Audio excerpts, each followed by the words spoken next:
mga kapatid, bali cellphone vlog muna tayo ngayon at may masamang nangyari sa DSLR ko. Putik yan, nasira yung DSLR ko.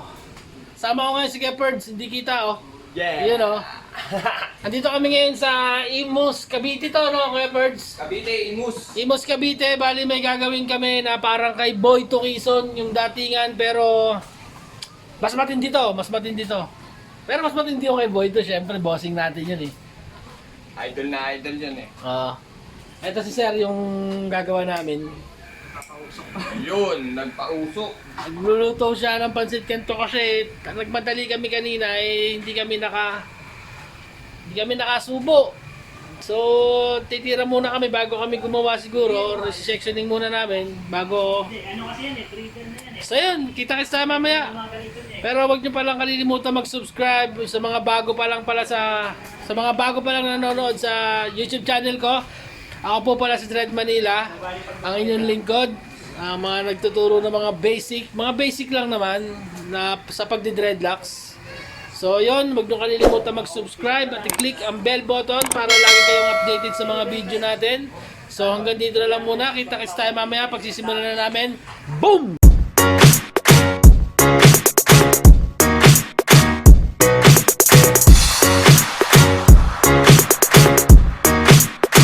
So, yun na nga, no? Ito na yung gawa namin ngayon.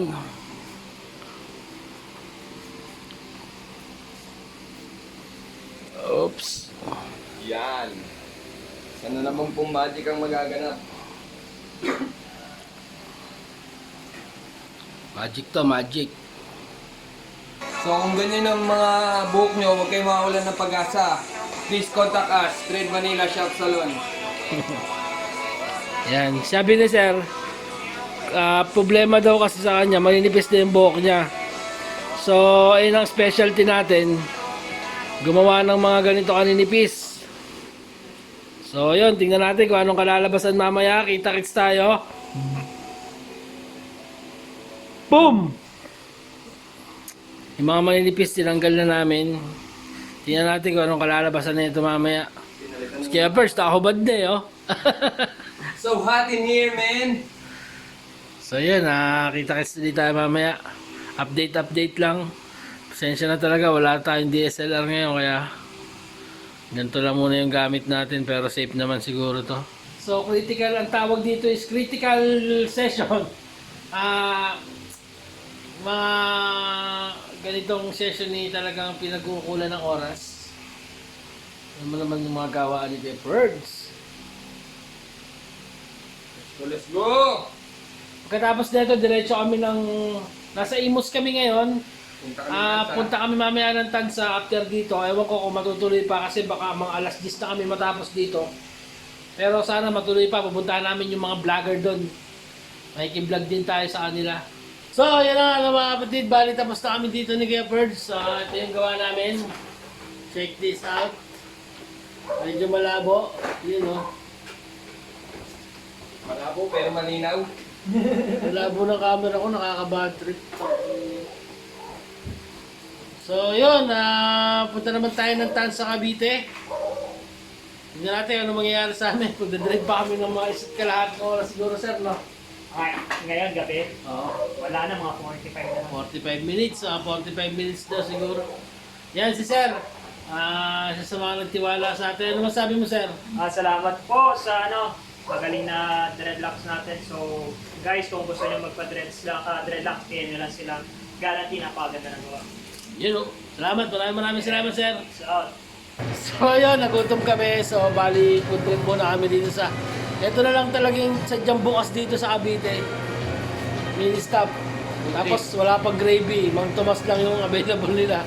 Bad trip. Pero okay lang. Puntrip muna kami ni Gepards bago pumunta sa sunod na kliyente.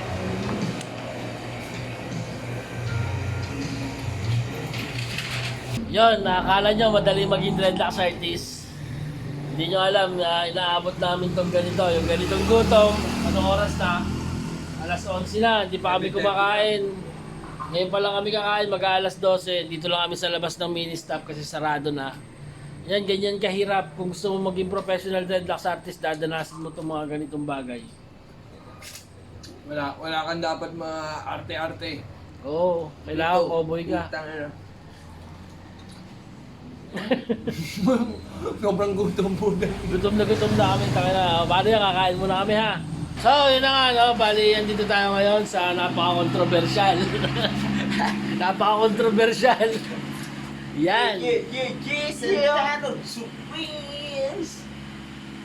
Naayusan natin sila ngayon. You know. Tamang ayos-ayos kami dito. Nandito kami sa Cavite, dinayos kami sa kanya. Ayoko na.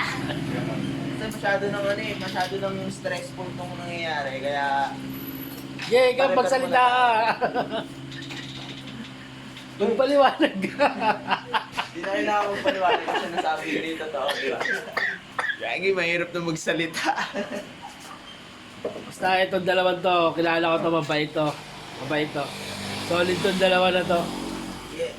Hindi muna kami ng food trip nila. Pasensya na, hindi pa ako naliligo. Agad na kami dito, puta na. Alas 5 na. Uy, ba't nagtatago ka dyan? Ito yung napaka-controversial na nagtatago yun. Ulo ko sakit. Yeah, Pern, sato pa rin eh. Last three. Last 3.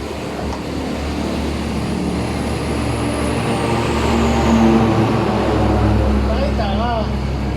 Yun.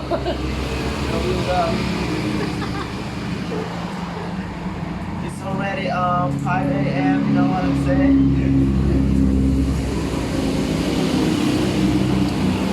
So yun, 3 strands na lang yung gagawin. Dami yung sakyan na dumadaan dito. Uy, guys. Kulang dalawa.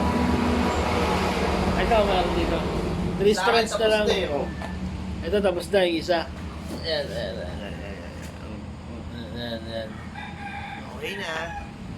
Tapos na ako, sige, efforts. Talagang hataw pa rin eh.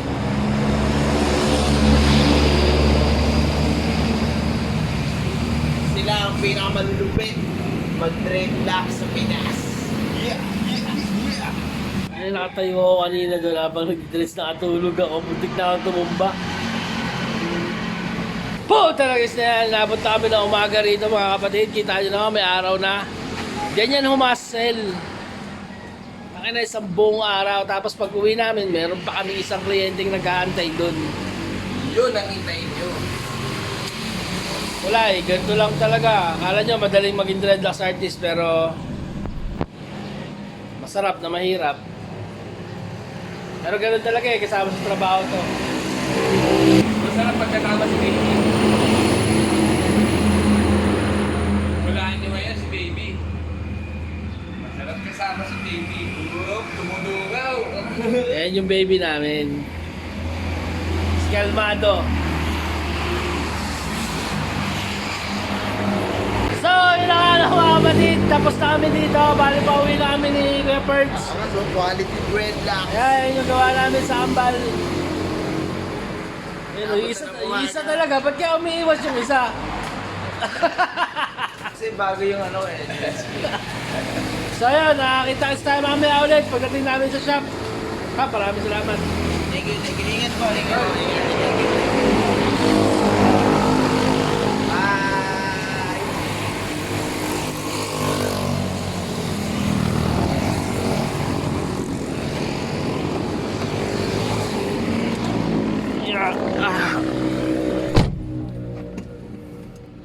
So ayun, dito na kami kay Kalmado. Pauwi na kami. Si Kuya Perds muna magdadrive kasi hindi ko na kaya.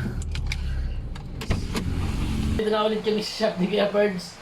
Waiting sa last client namin for today.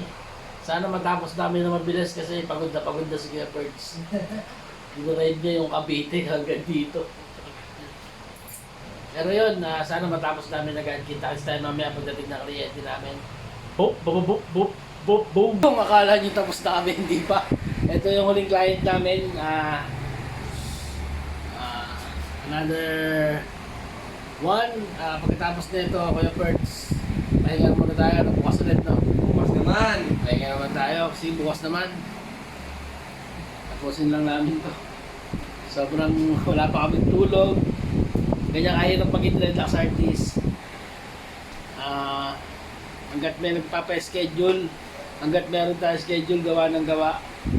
Isang linggo kami ni Pepperds, kung tutusin, hindi kami matutulog eh. Tutuloy-tuloy namin yung mga kliyente namin, pero kailangan magpahinga. Planted nga yung video. Ano masabi mo isa issue ni Tekla, Kuya Birds?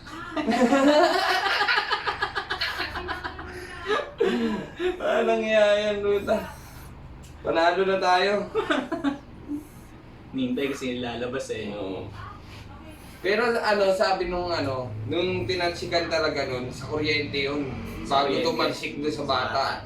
Ang ibig sabihin nung future ng bata, miral ko siya. Abi, Kaso, matutulog hindi ko na hindi. buo. Muntik na maging miral ko yun eh. Kung tumansik sa tubo yun, mahirap-hirap. Tubero, no? Pero lang, walang kwenta.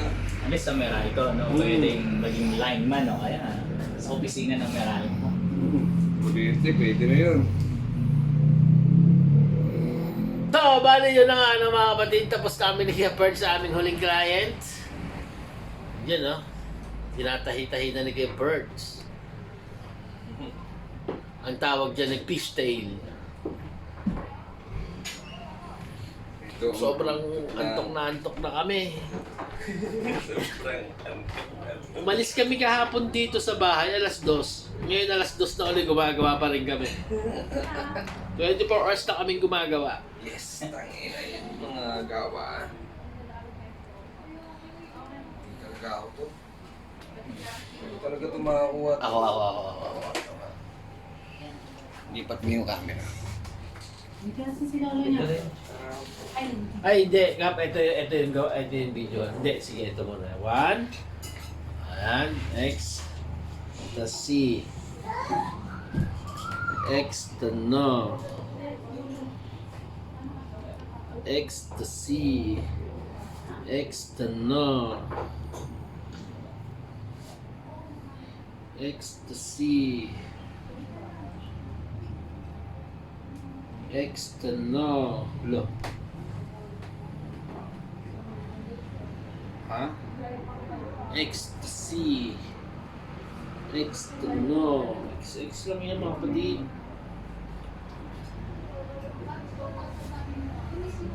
Ako na ka-invento na itong pistol eh.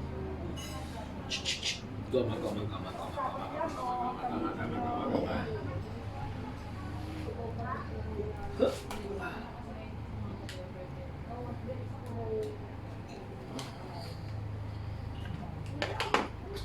Sinabi ng Jens ni Boyto Quezon dito.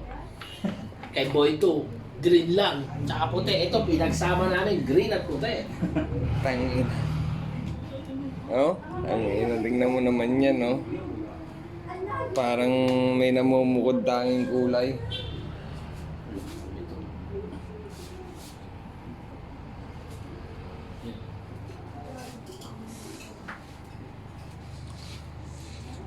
So yun, hanggang dito na lang, no? Kita-kits tayo sa susunod. Salamat sa mga manonood namin. Hindi ko na talaga mapag-isip ng maayos kasi antok na ako. Kita-kits tayo sa susunod. Boom!